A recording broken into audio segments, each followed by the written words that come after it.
$12,000 worth of guitars were stolen. We got some new Hay Smith. We got some new Ailifdopa to talk about on today's podcast. Welcome to the South Sound Podcast, where we talk about some of our favorite musicians from all over the world. First, we're going to talk about this, though. This article right here. So, Paul Gilbert, phenomenal guitarist. He got 4 of his guitars stolen in Frankfurt, Germany.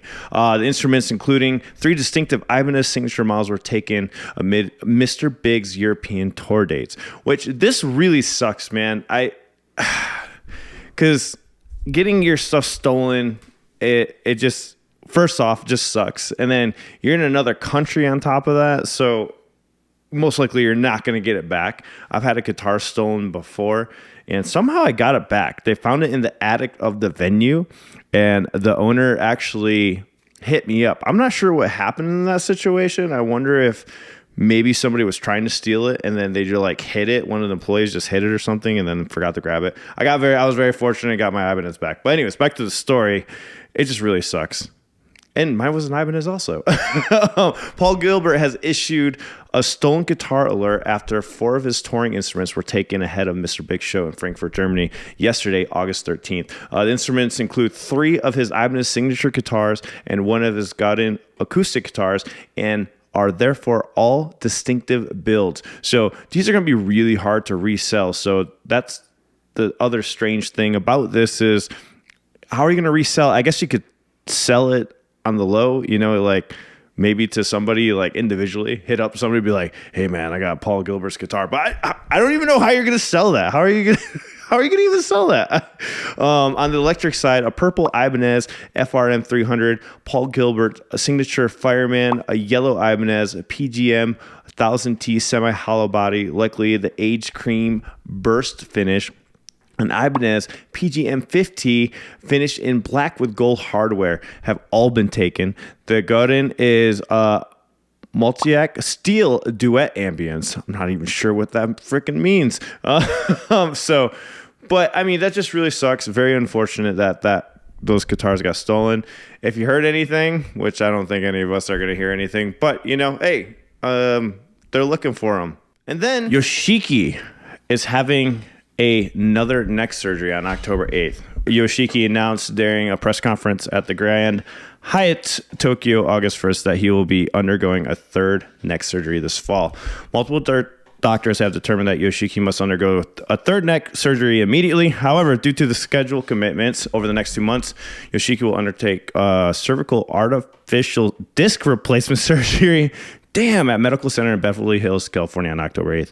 Currently, Yoshiki is suffering from chronic neck pain and a burning sensation in the left hand, including his fingers, causing problems with not only performance, but everyday activities. Physicians in the U.S. are hopeful that surgery on the cervical disc C6, C7 can restore Yoshiki's health, and have insisted that the musician adjust his schedule for the procedure. That's really scary because back surgery is tricky. I've heard of people having some miraculous recoveries without even getting surgery, and they had burst disc and they just did some like therapy and somehow overcame it. Then there's other people that've had the surgery and then it ends up 10 times worse. I think whenever you're playing with your spine like that, there's no for sure, it's a gamble. Those surgeries are complete gambles. That's why a lot of people will just be like, I'm going to try to just do this the natural way, which is not wrong or right. It's just, it really is a gamble. Every single neck surgery I hear about is always up in there. When my uncle had back surgery, he got it done once. They said he had to go in there and get 2 more, and he decided not to, but somehow he recovered. So who knows? It's very scary shit. It's very unpredictable. Yoshiki's intense performance style as a rock drummer and classic pianist has had a severe impact on his physical health. You know what? This is just reminding me I should probably stop headbanging so hard at fucking my shows. We do 3-hour sets and I'm like going crazy the entire time. But headbanging a crazy amount of time for if you're doing back-to-back shows and doing multiple performances, long periods of time, you are going to cause some brain damage, cause some damage to your spine. So I'm glad I'm reading this article. This is a reminder for myself too. I probably should slow the fuck down when I'm doing these shows. If you compound over there multiple days, multiple decades, you're gonna get messed up. In 2009, he was diagnosed with cervical formal stenosis. What the fuck is that? Leading to cervical laminectomy. Wow, a lot of big words today. And cervical foramina. I can't even pronounce half these words. Holy shit. He's fucked up, guys. That's what they're saying. He fucked up. He's really fucked up. Okay. We'll just leave it at that. All right? The sentence was hard. The sentence was really fucking hard to read. We'll just settle with he's fucked up. All right. In 2017, Yoshiki underwent a second surgery after suffering from a herniated disc, finally something I can read, and experiencing numbness and severe paralysis of the left hand and arm. The procedure resulted in insertion of artificial cervical disc in his neck.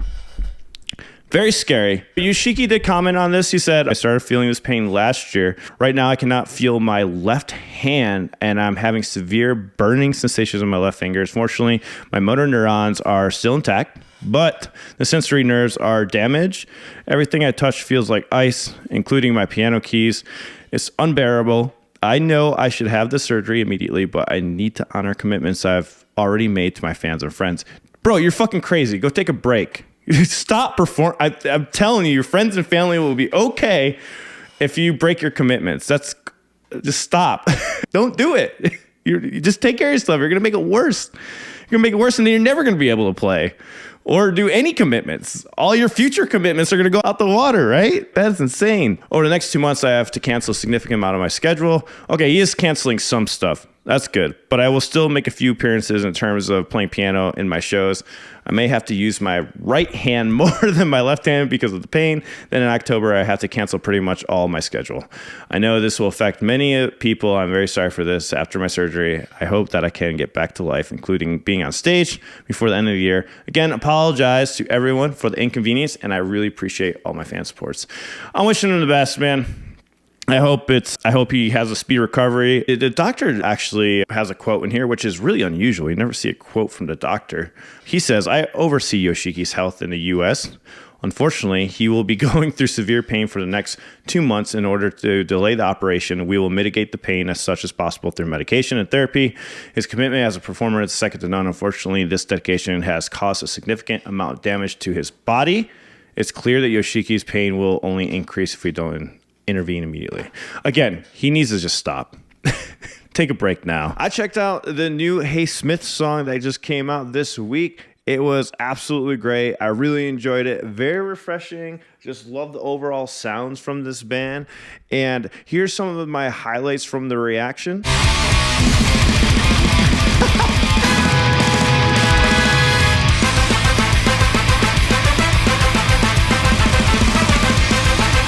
Again, I wasn't expecting fucking trumpets. I remember that they have those in their songs. I just forgot about it. Hell yeah. My love is what counts. Fireplace just tells my honest feelings.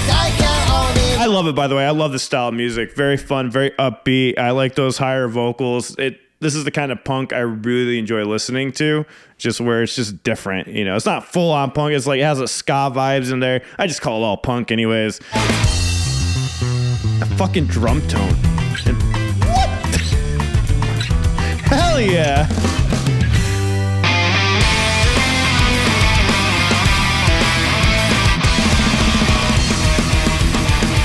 Now we're going to thrash. Fuck yeah.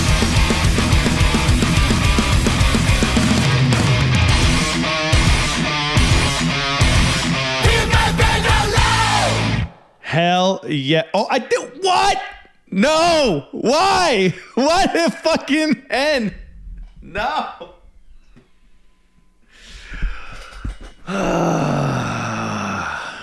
You got blue balled, guys. Why would they cut? That tone was so fucking cool. Why would you stop it there?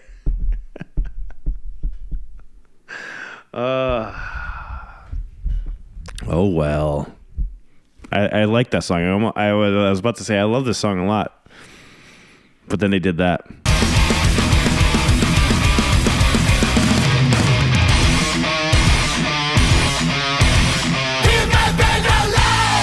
Hell yeah, hell yeah!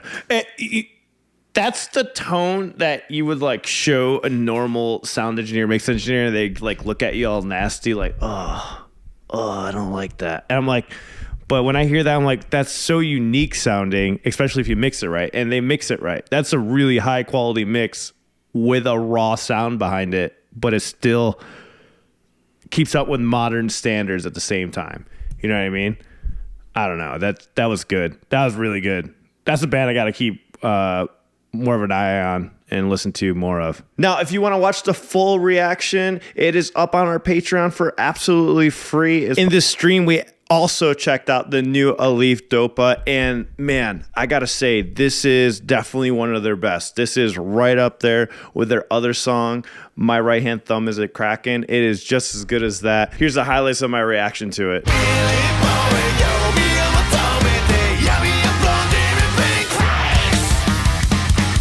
I'm already convinced. Fucking love this already. Starting out great. Yes!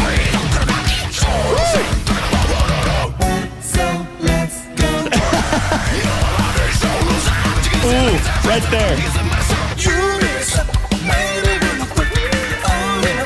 There was some fast rapping going on there. He just like snuck in some fast rapping. Hold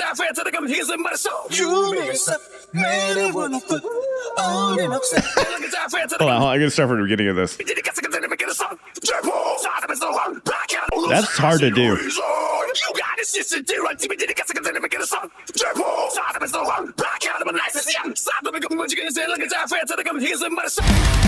What the fuck? Are we getting baboons moshing? Yes. See, that's to me is what's perfect. You have chaos, but you still have this like Eye of the Storm kind of thing in the song somewhere. It's always in the song somewhere. As long as it's somewhere in the song somewhere, for me, it's like the best. This is how I like progressive music, just like this. Exactly like this. What the fuck is this song about?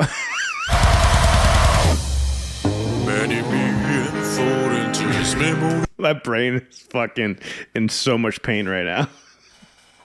I just had like sensory overload hardcore. It's not as close as to when I listened to Pell Does Black Ice. That one fucking, I walked away with a headache, but not that bad. Not that bad, but pretty fucking close right now. Right? I'm sweating. It could be the coffee, but I'm dying right now. But we're getting that melody, that chorus melody is coming back right here.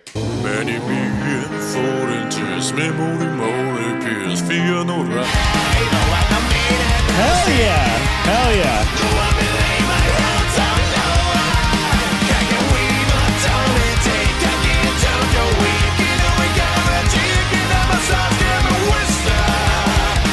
Hell yeah! Hell yeah!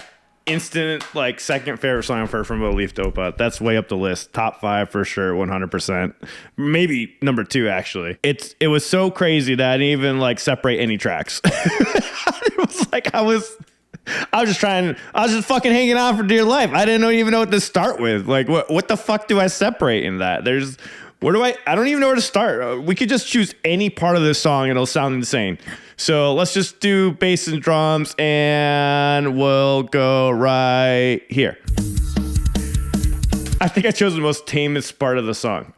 That was the chorus. That's the chorus melody. Oh, that was pretty badass.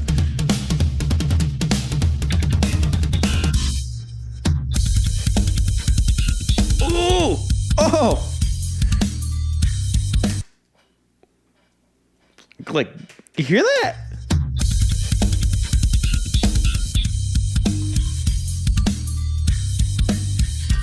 It's like almost like a chime or something in there.